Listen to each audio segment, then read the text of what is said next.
Ley de las proporciones múltiples o ley de Dalton. Se la llama tradicionalmente Dalton, aunque él no la descubrió como tal, pero sí la empleó para corroborar o para darle mayor piso a su teoría atómica. Entonces, ¿qué es lo que vamos a tener en este experimento como tal? La ley de las proporciones múltiples solo va a aparecer en parejas de elementos que forman compuestos de un mismo tipo, pero con leves diferencias químicas. En este caso, nitrógeno y oxígeno pueden generar óxidos, pero son 5 tipos de óxidos diferentes con 5 proporciones diferentes. Entonces nos piden obtener las proporciones. Adicionalmente, en cada uno de los experimentos para cada óxido, el proceso se realizó por triplicado. Se tomó la masa del óxido y se la determinó inicialmente, luego se realizó la descomposición y se determinaron las masas de los componentes por separado. Y este proceso se realizó por triplicado para el primer óxido y se repitió para cada uno de los 5 óxidos diferentes. Ahora bien, nos piden calcular las proporciones en términos de números enteros pequeños. Sin embargo, en este caso no podemos ignorar los decimales como tal por un pequeño detalle. Los que se relacionan, por ejemplo, de 1 a 1,5 o los que se relacionan de 1 a 2,5. En ese caso tendremos que analizar matemáticamente y tener un poco de intuición para obtener la proporción verdadera. Entonces vamos a realizar el proceso con respecto a la masa total. Y luego multiplicamos de forma tal que obtengamos valores enteros. Adicionalmente vamos a dejar esto con los decimales normales. Entonces tomamos oxígeno y lo dividimos entre la masa total. Y tomamos el nitrógeno y lo dividimos entre la masa total. Ahora vamos a multiplicar el más pequeño por un valor de proporcionalidad arbitrario que nos lo acerque a la unidad. El valor que multiplicado por 0,33 nos acerca al 1 es 3. 3 por el valor que tenemos va a dar un valor cercano a la unidad.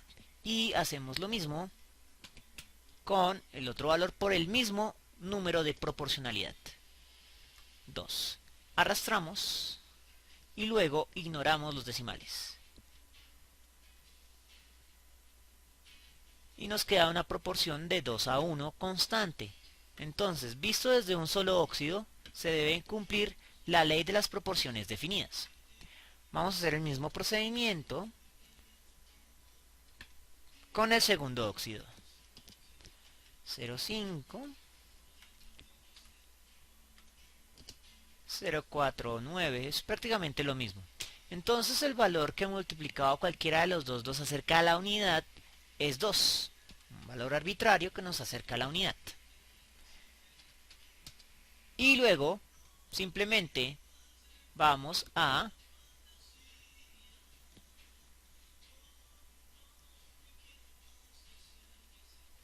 redondear.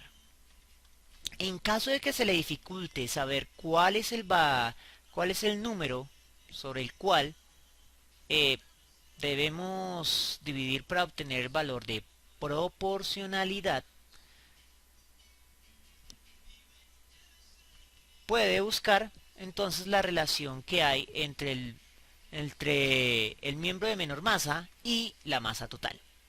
Entonces, por ejemplo, observe que en el primer caso el valor arbitrario era de 3, pero ese lo podemos calcular tomando la masa total y lo dividimos entre el miembro de menor masa. Y nos da aproximadamente el valor arbitrario que estábamos empleando. Lo mismo para el segundo caso. Bien, entonces en este caso simplemente es arrastrar. Y tenemos una proporción de 1 a 1.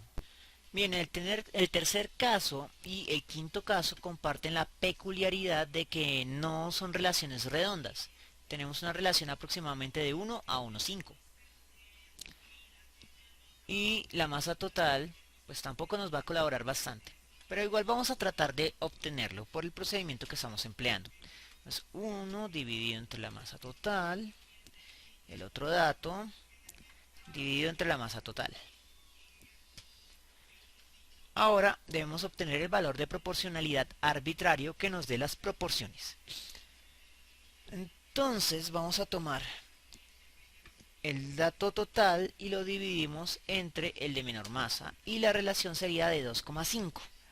Pero al hacer la multiplicación por 2,5, uno de los valores nos daría 1 y el otro nos daría un valor aproximado a 1,5. De hecho, hagámoslo para corroborarlo. Entonces 2,5 y ese debe ser el que nos da la unidad. 2,5 y este debe ser el que nos da el valor cercano a 1,5. Pero no nos puede dar números no enteros. Nos tiene que dar un valor entero de forma tal que el que da 1,5 no quede ahí a la mitad porque sería demasiado arbitrario.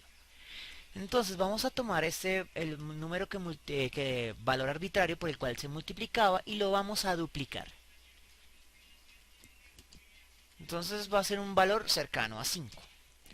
Vamos a multiplicar ambos datos por 5.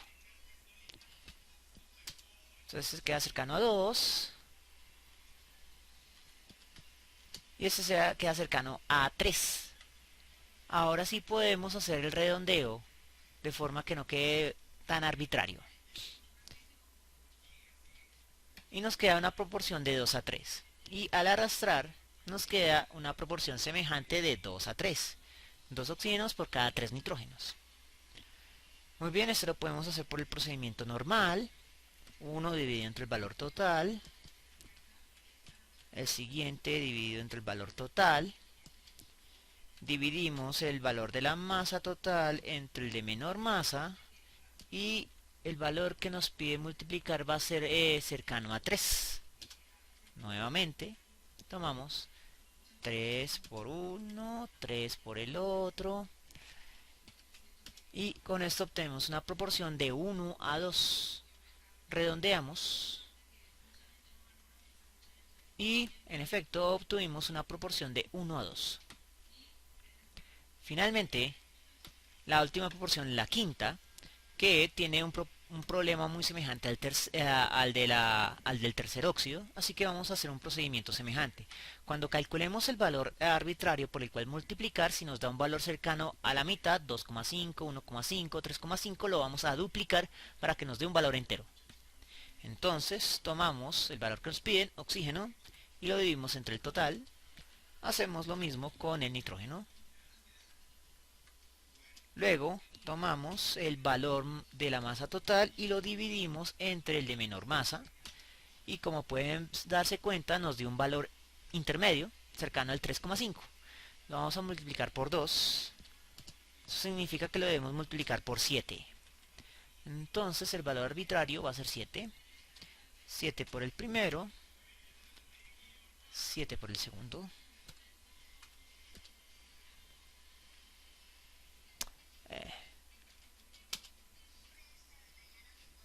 Que lo multiplique mal aparentemente. Nuevamente. 7 por el primero. 7 por el segundo. Ahora sí. Una relación de 2 oxígenos por cada 5 nitrógenos. Ignoramos los decimales y hemos obtenido la proporción.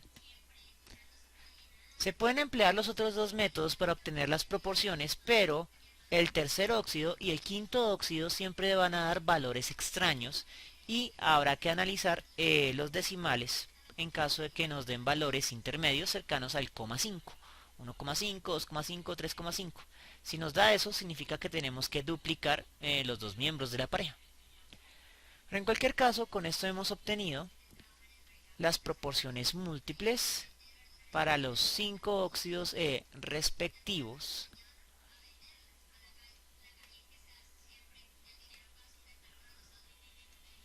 del nitrógeno. Bien, y con esto hemos concluido la forma de obtener las proporciones definidas y múltiples.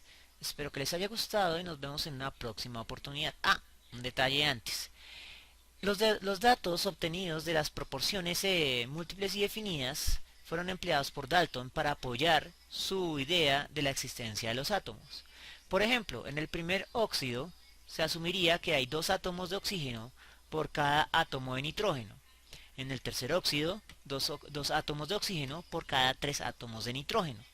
Los decimales en cada caso serían explicados por defectos o limitaciones de los instrumentos o de los procedimientos experimentales y no a la falla del modelo teórico. Evidentemente eso no convenció a mucha gente, pero a la larga sería el modelo teórico que triunfaría y el cual asumimos en la actualidad. La existencia de los átomos. Ahora sí, nos vemos y hasta una próxima oportunidad.